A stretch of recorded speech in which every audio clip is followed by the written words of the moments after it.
আসসালামু আলাইকুম, শাকিল ব্লগে আপনাদের স্বাগতম। আজ চলে আসলাম সাজাদপুর রবীন্দ্রনাথ কাছারি বাড়ি। তো কাছারি বাড়ির ভিতরে কী কী আছে আমরা একটু আপনাদের দেখানোর চেষ্টা করব। ঠিক আছে, ভিডিও দেখুন আর সাথে থাকুন।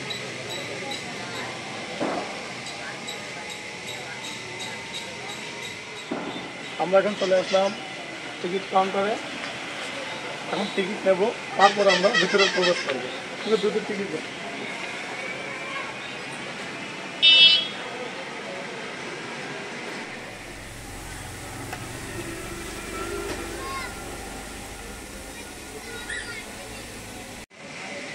এখন আমাদের টিকিট কাটা শেষ, দুটো টিকিট নিয়েছি। আমরা দুই ভাই ভিতরে যাব, দেখবো।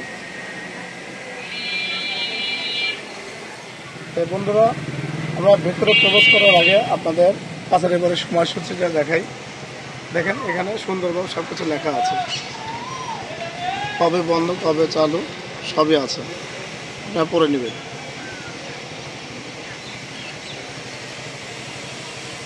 আমরা কাছারি বাড়ির ভিতরে প্রবেশ করেছি, আপনারা সাথে থাকুন, ভিডিওটি দেখতে থাকুন।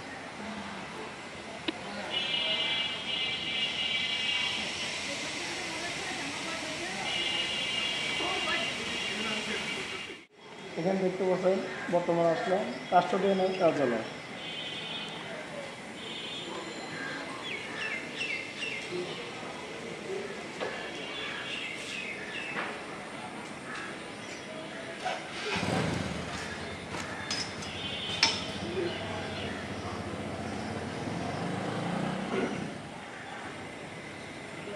এখানে হেঁটে হেঁটে আসলাম, আসার পর দেখছি এখানে বসার স্থান আছে, একটু বসলাম, রেস্ট নিলাম। এখন আবার অন্য জায়গায় যাব, আপনাদের দেখাবো আরও কিছু। আমরা চলে আসছি, এখানে লেখাটা সামনে জাদুঘর, আমরা জাদুঘরে প্রবেশ করব।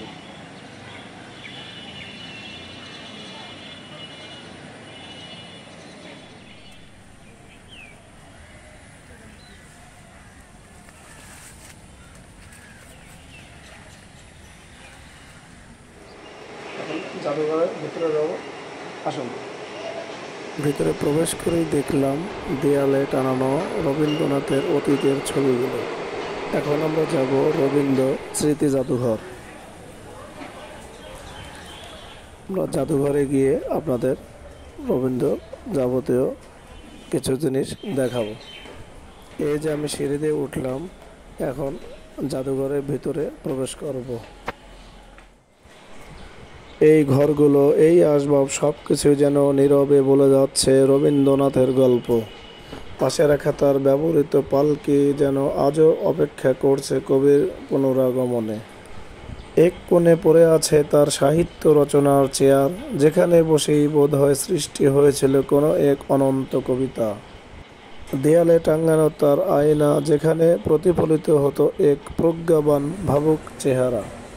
শ্বেত পাথরের টেবিলে রাখা স্মৃতির ভার, আর তার ব্যবহৃত পালঙ্ক, যেখানে বিশ্রাম নিতেন এক মহামানব। প্রতিটি জিনিস যেন কবির নিঃশ্বাসে স্পর্শিত, প্রতিটি কোণ যেন কবিতার একটি স্তবক, যে বিশ্রাম ছিল না ক্লান্তির পরিণতি, বরং নতুন ভাবনার জন্মভূমি।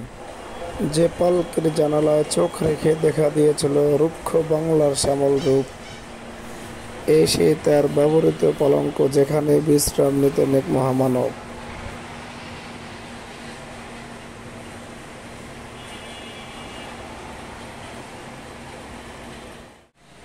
ভাবতে ইচ্ছে করে এই জায়গাতে হয়তো কোনো এক প্রভাতে দাঁড়িয়েছিলেন রবীন্দ্রনাথ নিজে।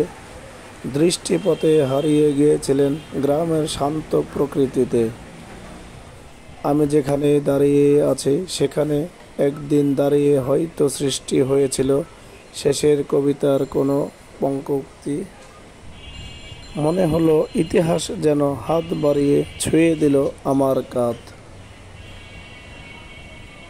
হ্যাঁ বন্ধুরা, আমাদের রবীন্দ্র কাছারি বাড়ি ঘোরা শেষ।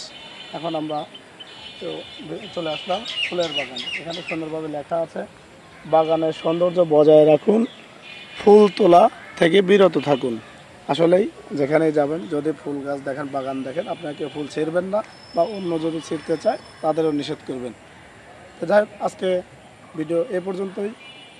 সুস্থ থাকুন, ভালো থাকুন, আমাকে লাইক করুন, শেয়ার করুন, সাবস্ক্রাইব করবেন।